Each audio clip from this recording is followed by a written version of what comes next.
The Russiagate thing is over, but not over. It's it's pretty interesting to see how all the factions have splintered since the Mueller report has been released yet not released. The Barr's what Barr has said about the Mueller report, um, and you still have people that are going headstrong, wanting to look into Russian interference. And again, every country interferes with every other country in some way or another. Um, and my concern, as I've said before, is that this is more of a distraction from the things that are real issues, like how all of our politicians are fucking us over. Again, not all of them, but I'm generalizing. But you get the idea. Because if the media is talking one way or another about Russia, then they're not talking one way or another about serious issues, and these are the issues that really you and I need to talk about. At the same time, so actually, it really brings up an interesting conversation between censorship, or about censorship versus distractions, right? Because this whole Russian narrative, like I said, has been to prevent us from talking about one topic or another that's actually more important, and more pertinent, I should say, in our lives. At the same time, you still have the same thing with censorship. This started with Alex Jones getting banned, and really censorship has been going on for a long time in this country in one form or another. Right now, it's just happened to be more overt. But you did have laws of sedition back when John Adams, the second president, was president, and Woodrow Wilson was president. So it's not an entirely new concept. But in the end, it's interesting to see which one tends to be more effective, where censorship turns out to not be so effective because there are a lot of people like myself who say, oh, this is a bad thing? Okay, well, let me find out for myself. The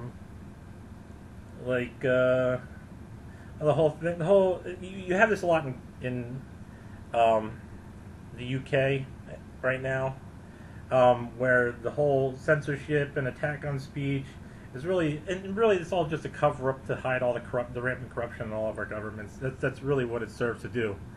And when what's his name, Count Dankula, got charged for hate speech for doing a joke with his dog doing a Nazi salute, just to piss off his girlfriend. That wasn't really about Count Dankula or him personally. It wasn't really about the people prosecuting him didn't actually believe that he was a Nazi or a Nazi sympathizer, that he was promoting hate speech. It was about creating a distraction to distract from all the corruption in the government. I mean, let's not forget, one of the nicknames of London is the laundering capital of the world. So there's that. So when you have censorship, somebody says something's bad, there's a lot of people like myself who go look and say, okay, let me see if it's bad then. And I go look, and either I say, okay, yeah, it's bad, I don't like it, or I say, no, you're a fucking idiot, it's not bad. And I start watching Count Dankula because of all this stuff, and every video he basically proves that he's not what people say he is.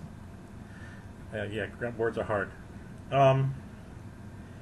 But when you censor things, you prevent the people from believing you, because if you actually have a valid truth and are making a worthwhile statement, then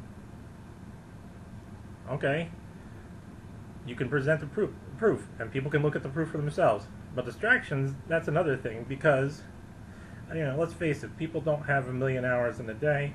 And that's why you get a lot of people who, when they vote particularly based on one issue or another, because it's the one that affects them the most. And so that's the one that they have the time to do research in. And that's fine. It's understandable. Not really that it's fine, but it's understandable. You can't penalize people for being penalized already. Our society does that enough in various ways, one way or another. So what all these distractions do is make people want to pay more attention to the distractions and not so much the actual issues and have conversations about them. But this technique, just like censorship, is failing, and people are getting wise to it, and ultimately neither one of them are going to work in the long run. It's just going to be temporary stopgap measures, which wind up causing harsher repercussions for those that institute censorship and distractions. And it's interesting, and you can see this with like Rachel Maddow. Now, I couldn't give a flying fuck one way or another about Rachel Maddow as a person or her reporting. I've worked in the corporate world, and I understand that you get told you do this because your job depends on it, even if you're a well-paid employee. But at the same time, those same people will say you do this because your job depends on it. When it blows up, say, okay, you better fix it because your job depends on that. Your job still depends on it. So to see Rachel Maddow's reaction to the whole Mueller report thing, it's not. I don't know Rachel Maddow enough to say that it's on her character or not, but that is something I expect out of how corporations work. So